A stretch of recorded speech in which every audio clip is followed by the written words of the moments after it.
Stop. Every head turned. He pointed. You, the waitress. She froze mid-step. Answer my question. Silk gowns, diamond earrings, 30 elegant women held their breath. He wasn't looking at any of them. She opened her mouth and gave an answer no one expected. His eyes went dark. 24 hours later, someone tried to kill her. If you love emotional Afro-Korean love stories, subscribe to Ebony and Pearl Stories. This is just the beginning. Madame Park rose from her seat, crimson silk cascading around her as she glided towards Sung-ho's table. Her champagne glass caught the light perfectly, rehearsed, calculated, expensive. "Mr. Gam," she purred. "I've been waiting to." His voice cut through the room like a blade. "Stop." The entire room froze. Gam Sung-ho leaned back, eyes cold and assessing. He didn't look at Madame Park. Instead, his gaze swept across the room, past the silk, past the diamonds, past the desperation masquerading as confidence. "A question," he said quietly. "What's happening?" He never does this. 6 weeks ago, my organization acquired a vineyard in Bordeaux. The estate came with a 1947 Chateau d'Yquem, one of 12 bottles left in existence. It's flawed, oxidized on one side. Volatile acidity detected. He paused. "Tell me how to serve it." The room went silent. Madame Park's confidence crumbled. I would consult an expert, Mr. Gam. Perhaps auction it for." Wrong. She retreated, humiliated. Other women exchanged nervous glances. No one dared speak. Then the service door opened. Tracy Belmonte entered, balancing a tray of clear glasses. Her uniform was simple: black vest, white shirt, hair pulled back in a neat bun. No silk, no diamonds, no desperation. Just calm efficiency and a quiet dignity that needed no announcement. She felt the silence before she understood it. Her supervisor had warned her. Table 12. The center one. Serve carefully. No questions. No eye contact. But as she passed near Sung-ho's table, his voice stopped her.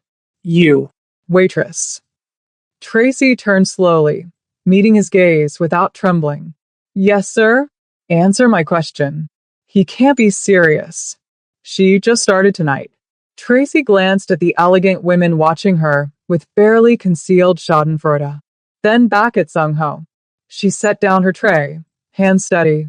"The 1947 Chateau d'Yquem with oxidation and volatile acidity," she repeated calmly. "You don't serve it at all. Not in the traditional sense." The room tensed. Like this video if you're hooked. Let's see how many of you are watching right now. "The oxidation means it's already decomposing, fighting itself," Tracy continued. "Pouring it conventionally would expose the flaws immediately. But if you decant it in 2 stages, separating the volatile compounds first, then blend only the stable elements with a 1949 vintage from the same estate, you create something new." She paused. "Not restoration. Reinvention. The result isn't just drinkable, it's a story. The kind of story a man like you would appreciate, Mr. Gam. Something broken, made powerful." Silence. Then Gam Sung-ho smiled. Not a polite smile. A dangerous one. Name: Tracy Belmonte. How does a waitress know 18th century wine salvage techniques? Tracy met his eyes evenly. "My father was a sommelier. Before he died." Something flickered across Sung-ho's face. Recognition, perhaps. Respect. He gestured to the empty chair across from him. "Sit." "What?" "Is he actually?" "I'm working, Mr. Gam," Tracy replied politely. "My supervisor will not object." His tone left no room for argument. Tracy hesitated, then sat. The elegant women watched with barely concealed fury. Sung-ho poured water into a crystal glass and slid it toward her. "You're not from Seoul." "Chicago," Tracy answered. "I've been here 6 months." Why Seoul? My brother needed medical treatment. It's available here. And you work as a waitress to pay for it. It wasn't a question, but Tracy nodded anyway. Sung-ho studied her face, the exhaustion she tried to hide, the quiet strength she didn't know she wore like armor. How old is your brother? 16. And your parents? Gone. The word hung between them, final and heavy. Sung-ho leaned back. You're alone. I'm surviving, Tracy corrected. For the first time that night, genuine interest sparked in his eyes. Not desire, not pity, something more dangerous, curiosity. That will be all, he said quietly. Tracy stood, picked up her tray, and walked toward the bar. Behind her, she felt his eyes follow her every step. And when she glanced back, just once, Sung-ho was still watching. His assistant leaned in, whispering urgently. Sung-ho raised one hand, silencing him. Then he spoke, voice low enough that only his inner circle could hear. Find out everything about the waitress. Family. History. Why she's really here. I want her file by morning. Yes, boss. And put security on her. Discreetly. You think she's a threat? Gam Sung-ho's expression darkened. No. I think I just made her one. Tracy stepped outside the Sapphire Room 40 minutes later, pulling her coat tight against the cold Seoul night. Her shift had ended, but her mind kept replaying the conversation. Why did he ask about Marcus? Why did he make me sit? She walked toward the subway station, footsteps echoing on the wet pavement. And then she felt it, the unmistakable weight of being watched. Tracy stopped, heart pounding. She turned slowly, scanning the shadows. Nothing. But the feeling didn't leave. Someone was following her. Tracy quickened her pace toward the subway station, the feeling of being watched crawling up her spine. The Seoul streets were busy enough, late-night crowds spilling from restaurants and bars, but the sensation persisted. She stopped abruptly, spinning around. A man in a black coat stood near a lamppost, pretending to check his phone. Tracy's heart hammered. She turned back and walked faster. It's nothing. You're being paranoid. But when she glanced over her shoulder again, the man was gone, replaced by someone else. Different coat. Same deliberate distance. What is happening? Tracy descended into the subway, disappearing into the safety of the crowd.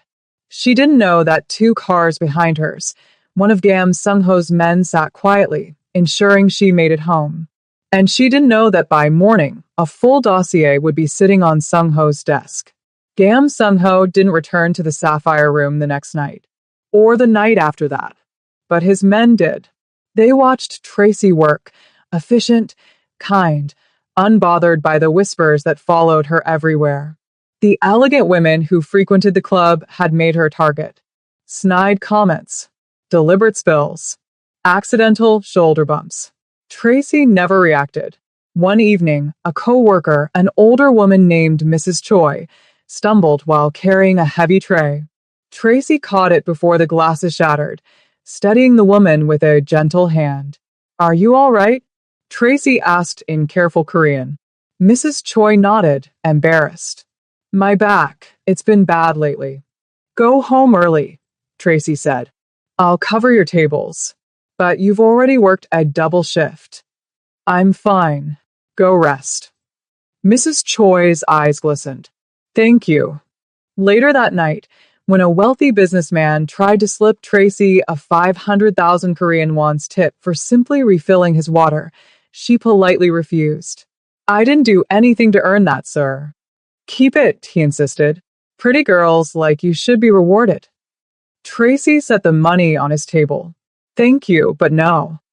She walked away, ignoring his stunned expression. Sung-ho read the investigation report in his private office, whiskey untouched on his desk. Subject, Tracy Belmonte age, 24 origin, Chicago, Illinois, USA family, orphaned at 14.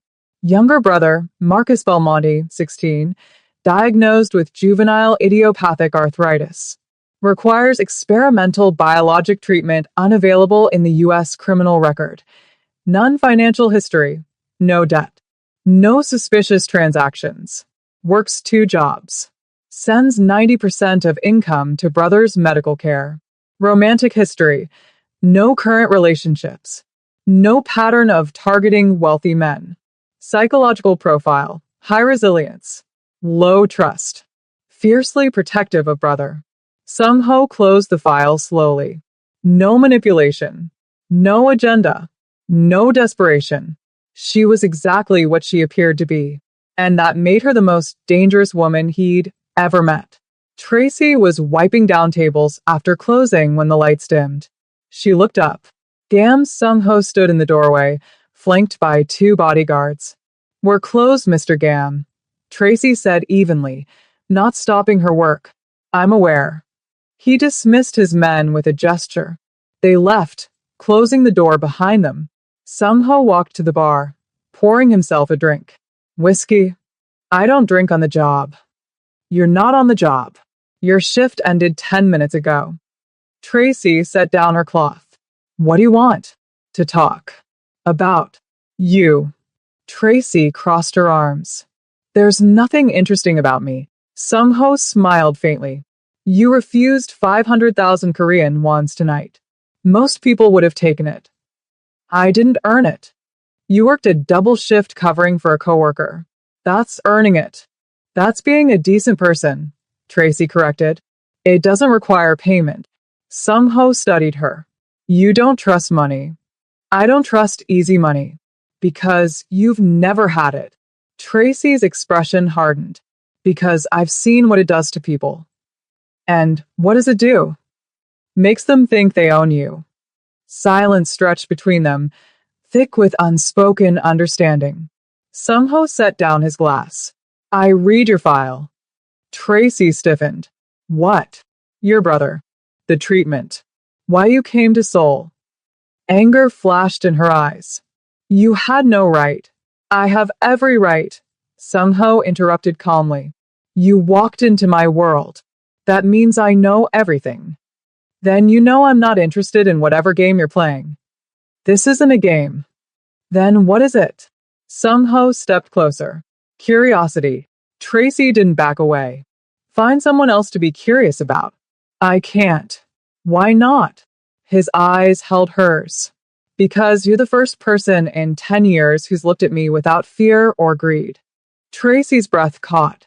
For a moment, something flickered between them, recognition maybe, understanding. Then she stepped back. "I need to finish closing." Sung-ho nodded slowly. "Good night, Tracy Belmonte." He walked to the door, then paused. "One more thing." "What?" "Stop taking the subway alone at night. It's not safe." "I've been fine for 6 months." "That was before I noticed you."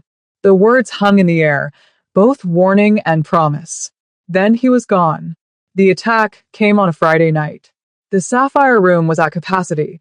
Businessmen celebrating deals, socialites showing off new jewelry. The usual hum of wealth and excess. Tracy was behind the bar, mixing drinks, when the first gunshot shattered the chandelier. Screaming erupted. Glass rained down. Women dove under tables. Men scrambled for exits. 3 masked men stormed through the entrance, weapons raised. Everybody down. Tracy dropped behind the bar, heart hammering. Through the gap between bottles, she saw chaos. Overturned tables, spilled champagne mixing with blood, people trampling each other to escape. One of the masked men vaulted over the bar. Tracy scrambled backward, but he grabbed her arm. "Where's Gam Sung-ho?" I don't know." "Liar." He shoved her against the wall, gun pressed to her temple. Tracy's mind went blank with terror. Then, the service door exploded open. Sung-ho stood there, flanked by a dozen armed men. His expression was lethal, controlled fury radiating from every inch of him. "Let her go." The masked man left. "Or what?" Sung-ho's voice dropped to a whisper. "Or I'll make your death last 3 days." Before the man could respond, Sung-ho's bodyguard fired. The masked man dropped. Chaos erupted again, gunfire, shouting, bodies colliding. Tracy pressed herself against the wall, covering her ears. Through the violence, she heard Sung-ho's voice cut through everything. Protect the waitress. Two of Sung-ho's men materialized beside Tracy, forming a human shield around her. Gunfire cracked through the sapphire room. Bodies dropped. The masked attackers were outnumbered, outgunned, and outmatched. It was over in 90 seconds. When silence finally returned, the room looked like a war zone. Overturned tables, shattered glass, blood pooling on the marble floor. Tracy's ears rang. Her hands trembled. But when she heard groaning nearby, instinct took over.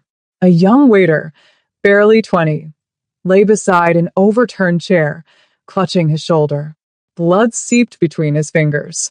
Tracy scrambled toward him, ripping off her apron. Don't move. Let me see. It hurts. I know. Stay still. She pressed the fabric against his wound, applying pressure. The boy whimpered. You're going to be okay, Tracy said firmly. Just breathe. Across the room, Sung-ho watched. He'd just killed 3 men. His suit was splattered with blood. His hands still held a gun, but his eyes were locked on Tracy, kneeling in broken glass, comforting a stranger, her voice steady despite the fear in her eyes.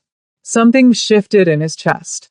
Not attraction, not curiosity, something deeper, dangerous. She should have run, but she didn't. Paramedics arrived. Police swarmed the scene.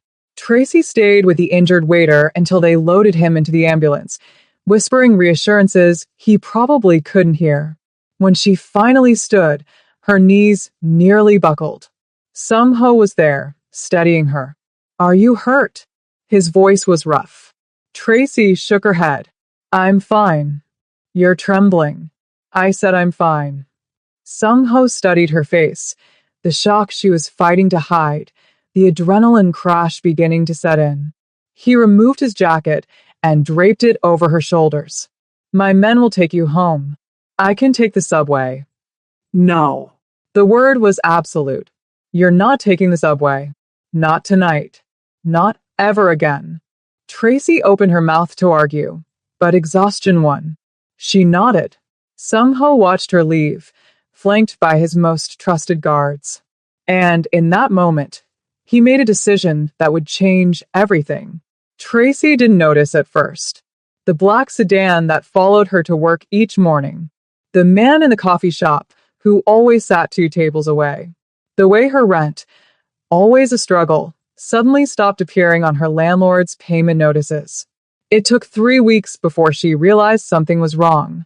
She was reviewing her bank statements when she saw it, a deposit. 5 million Korean wons. No source listed. Her hands went cold. Then her phone rang. The hospital. Ms. Belmonte? This is Dr. Park at Seoul National University Hospital. I'm calling about your brother Marcus's account. Tracy's heart stopped. Is he okay? He's fine. Actually, I'm calling because there's been a development.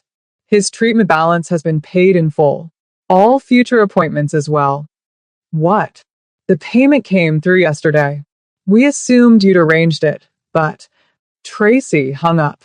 She grabbed her coat and headed straight to the one place she knew she'd find answers. The Sapphire Room was closed for renovations after the attack, but Sung-ho's private office was on the top floor. Tracy stormed past the security guards, who mysteriously didn't stop her, and burst through his door. Sung-ho sat behind a massive desk, reviewing documents. He didn't look up. I was wondering when you'd come. You paid my rent, Tracy said, voice shaking with anger. You paid my brother's medical bills. You've been having me followed. Yes. Why? Sung-ho finally looked up. Because you're in danger. I was fine before I met you. No. His voice was calm. Certain. You were invisible. Now you're not. The men who attacked the Sapphire Room? They saw you. They know I protected you. That makes you leverage. Tracy's breath caught. That's not my problem. It became your problem the moment I made it mine. I didn't ask for this. Tracy's voice cracked. I didn't ask for protection or money or guards following me everywhere. I just want to work, take care of my brother, and be left alone. Sung-ho stood, rounding the desk slowly. You can't be left alone anymore. You don't own me. I never said I did. Then what do you want from me? The question hung between them, raw and honest. Sung-ho stopped inches away. I don't know. Tracy's eyes searched his face. Then let me go. I can't. Why not? His jaw tightened. Because you don't belong in my world. You're kind. Honest. You help people without expecting anything in return. His voice dropped. And that's exactly why I need to keep you safe from it. Tracy's anger faltered. I'm not some damsel who needs saving. No, Sung-ho agreed. You're a woman trying to survive in a city that doesn't care if you do. But I care. And in my world, that means something. Tracy stepped back, shaking her head. This is too much. I can't. I need to go. She turned toward the door. Tracy. She stopped but didn't turn around. The protection stays, Sung-ho said quietly. Whether you accept it or not. Tracy left without responding. Tracy pushed through her shifts with mechanical efficiency. She ignored the guards, returned the rent payments, refused to think about Gam Sung-ho or the way his words echoed in her head at night. You don't belong in my world. She was refilling water glasses when the room tilted. Tracy grabbed the table, vision swimming. Are you all right? A customer asked. I'm fine. The floor rushed up to meet her. Tracy woke in a hospital bed, fluorescent lights burning her eyes. A doctor stood nearby, reviewing a tablet. Ms. Belmonte. You're awake. Good. Tracy sat up slowly. What happened? You fainted. Dehydration, exhaustion, low blood sugar. The doctor paused. And pregnancy. The world stopped. What? You're approximately 8 weeks pregnant. The fainting episode was likely due to... No. Tracy's voice was hollow. That's impossible. The doctor's expression softened. The test is definitive. We'll need to schedule prenatal care. I need to leave. Ms. Belmonte, you should rest. Tracy swung her legs off the bed, ignoring the 4 in her arm. Her mind raced. 8 weeks. That means Chicago. Before she left, the night before her flight, David, her ex-boyfriend, the one who'd promised to help with Marcus's treatment, the one who'd disappeared the moment he learned how much it would actually cost. Ms. Belmonte, the doctor said gently. Where's the father? Tracy's hands shook. There is no father. Tracy sat in the hospital corridor, discharge papers clutched in her trembling hands. She'd made an appointment. Tomorrow morning, 9 a.m. The clinic specialized in discretion. No questions asked. She couldn't bring a child into this world. Not alone. Not broke. Not with Marcus still needing care and a Mafia boss thinking he owned her life. I'm sorry, she thought, hand hovering over her still flat stomach. I can't give you what you deserve. Her phone buzzed. A text from Mrs. Choi. Are you okay? Mr. Gam's men came looking for you. Tracy's blood ran cold. She turned off her phone. Tomorrow. She'd handle this tomorrow. Then disappear. Find a new job. A new apartment. Somewhere Gam Sung-ho's shadow couldn't reach. She didn't know it was already too late. Tracy arrived at the clinic at 8:45 a.m., filling out paperwork with mechanical precision. Name. Age. Medical history. Reason for procedure. Unable to provide adequate care. Ms. Belmonte? A nurse appeared. We're ready for you. Tracy followed her down a sterile hallway. Each step felt heavier than the last. This is the right choice, she told herself. The only choice. The procedure room was small, clinical, cold.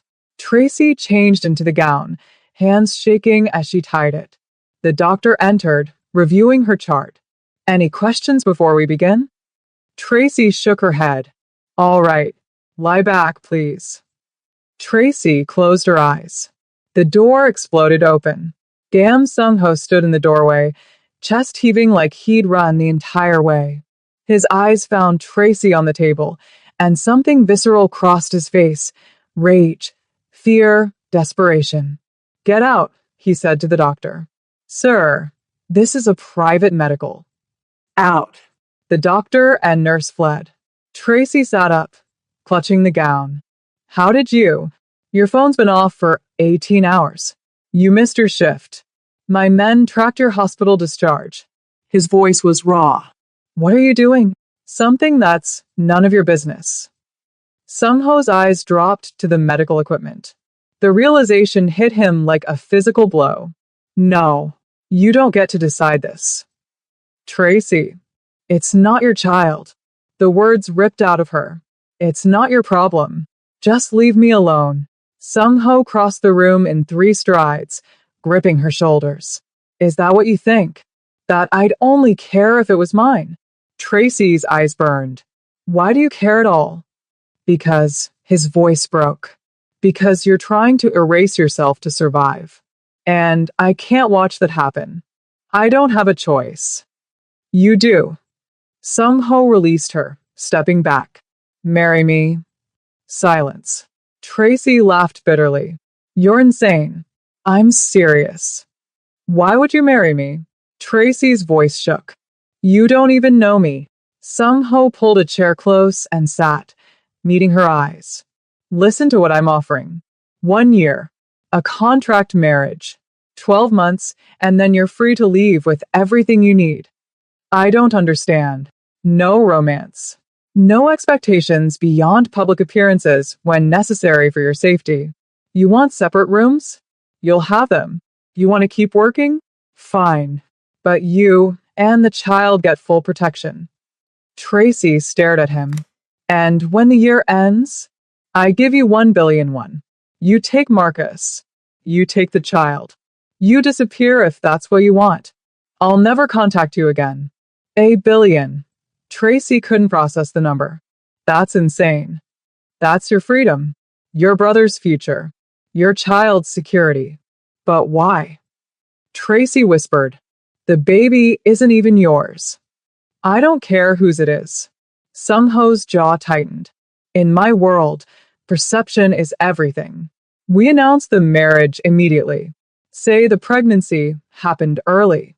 No one will question a child born with my name and my protection. Tracy's mind raced. What do you get from this? The truth. Sung-ho leaned back. My grandmother is dying. Her last wish is to see me married, to know the family continues. This gives her peace. And it keeps you alive. Alive. The attack at the Sapphire Room wasn't random. My enemies saw me protect you. That makes you leverage whether you like it or not. As my wife, you're untouchable. Tracy's hands trembled. I'd still be a prisoner. No. You'd be safe. There's a difference. She looked away, tears burning her eyes. I can't be someone's property. You wouldn't be. 1 year of protection. Then you walk away with enough money to live however you want. Raise your child without fear. Give Marcus the best care in the world.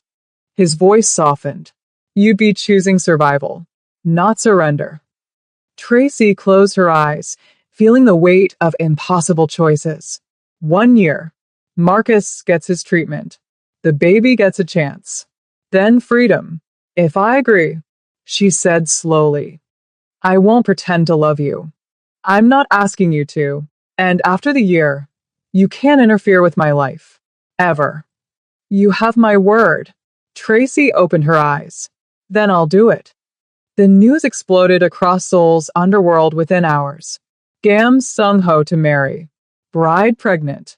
The elegant women who'd competed for his attention were humiliated. Business rivals saw weakness. His allies questioned his judgment. A waitress? She's nobody. Foreign, pregnant, and poor. What is he thinking? But no one dared say it to Sung-ho's face. The photographs appeared in every underground network. Tracy beside Sung-ho at his grandmother's estate, wearing a simple dress, her hand resting protectively over her stomach. She looked calm, dignified, unbothered by the whispers. And that only made them hate her more. In a high-rise office overlooking Gangnam, Madame Seo watched the news coverage with barely contained fury. She was 53, elegant and lethal. For 20 years, she'd been Sung-ho's father's most trusted advisor. When he died, she'd assumed she'd rise to stand beside Sung-ho, as partner, as equal, perhaps as something more. She'd waited, planned, positioned herself perfectly. And now, a pregnant waitress had taken what should have been hers.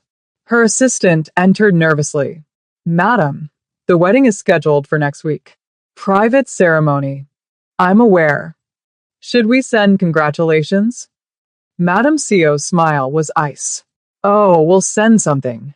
She turned to her enforcer, a scarred man named Han who'd eliminated problems for 2 decades. I want everything on Tracy Belmonte. Her past, her secrets, every weakness she's hiding. And when we find them, Madame Seo's eyes glittered with cold calculation. Then we'll remind Sung-ho that some mistakes are permanent. She picked up her phone, dialing a number saved for emergencies. It's me, she said smoothly. There's a woman Sung-ho's protecting. I need her followed. Every move, every conversation. She paused, listening. Exactly. Watch her closely, very closely. The wedding was small, private. Just Sung-ho's grandmother, a few witnesses, and a contract signed in silence. Tracy wore a simple white dress. No veil, no flowers, just her hand in Sung-ho's as they bowed to his grandmother, who cried tears of joy. Take care of each other, she whispered, pressing Tracy's hand. Promise me. Tracy nodded, throat tight. I promise. 3 days later, the attacks began. The first attempt was subtle. Tracy's morning tea, prepared by a new staff member, tasted bitter. She set it down, suspicious. By evening, the staff member had vanished, and Sung-ho's men found traces of oleander extract in the cup. Stay close to me, Sung-ho ordered. No food or drink unless I've cleared it first. The second attempt was bolder. Tracy was leaving a prenatal appointment when a black van pulled up. 2 men grabbed her arms. She screamed, fighting back, until Sung-ho's security descended like a storm. The kidnappers were dragged away. Tracy was unharmed, but shaken. This is because of me, she whispered that night. Sung-ho sat across from her in the penthouse, jaw tight. This is because of them, not you. I should leave, disappear. It would be safer. No. His voice was absolute. You're not running. We fight. The third attempt nearly succeeded. Tracy's car, checked daily by Sung-ho's mechanics, had its brake lines cut. She discovered it only when the brakes failed at a red light. She swerved, crashing into a guardrail instead of oncoming traffic. Sung-ho arrived at the scene before the ambulance, pulling her from the wreckage with shaking hands. I'm okay, Tracy insisted, though her shoulder screamed with pain. The baby's okay. Sung-ho held her face, eyes blazing. This ends now. Over the next weeks, Tracy changed. She learned the names of Sung-ho's enemies, memorized exit routes, carried a panic button disguised as a bracelet. She stopped flinching at the bodyguards shadowing her and started asking questions. Why does Madame Seo hate me? She asked one evening. Sung-ho looked up from his paperwork. She believes she should be where you are. As your wife, as my partner, in business, in power. He paused. She's been positioning herself for years. Your arrival disrupted everything. Then maybe we should. No. Sung-ho's voice was steel. You don't negotiate with vipers. You cut off their heads. Tracy learned something else, too. She learned that strength wasn't just survival. It was choosing to stand when running would be easier. The call came at midnight. Boss. His head of security's voice was urgent. We intercepted intel. Madame Sio's planning something tonight. A warehouse in Incheon. She's meeting with the Kwan family. Sung-ho was already moving. How many men? She brought 12. Should we move in? Not yet. Let her feel safe. He turned to Tracy. Stay here. Don't leave the penthouse. Tracy grabbed his arm. If this is about me, I should. No. His eyes softened. I need you safe. Please.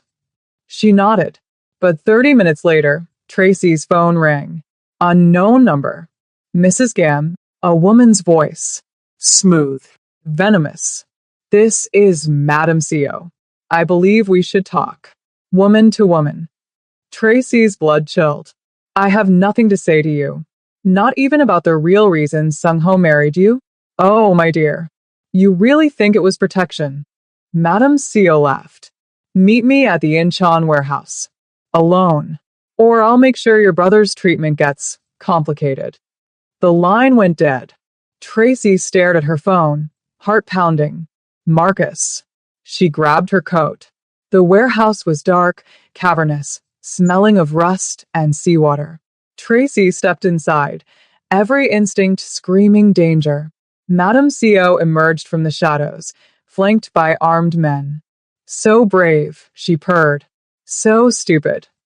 You wanted to talk. Talk. There's nothing to discuss. Your problem. Problems get eliminated. Tracy's hand moved to her panic button. Oh, I wouldn't. Madame Sio smiled. My men are jamming all signals. No one's coming. She was wrong. The warehouse doors exploded inward. Sung-ho stormed through with 24 armed men, fury radiating from every step. Get away from her. Madame Sio's confidence cracked. Sung-ho, this isn't. You threatened her, poisoned her, tried to kill her. His voice was lethal. You thought I wouldn't find out? She's nothing. A waitress. She doesn't belong in our world. No, Sung-ho agreed, stepping between Tracy and Madame Sio. She doesn't belong in a world built on betrayal and greed. That's exactly why I chose her. Gunfire erupted. Madame Sio's men were outnumbered, outmatched. Within minutes, it was over. Sung-ho stood over Madame Sio, who knelt on the concrete, wrists bound. You're finished, he said coldly. Your assets are frozen. Your alliance is severed. Consider yourself exiled. Madame Sio spat at his feet. She'll destroy you. Sung-ho smiled. Maybe, but it'll be my choice. The next morning, Sung-ho called a meeting of every major faction in Seoul's underworld. Tracy stood beside him, bruised, exhausted, but unbowed. Some of you questioned my marriage, Sung-ho began. Thought my wife was a weakness. Let me clarify. He took Tracy's hand. Tracy Belmonte is my wife.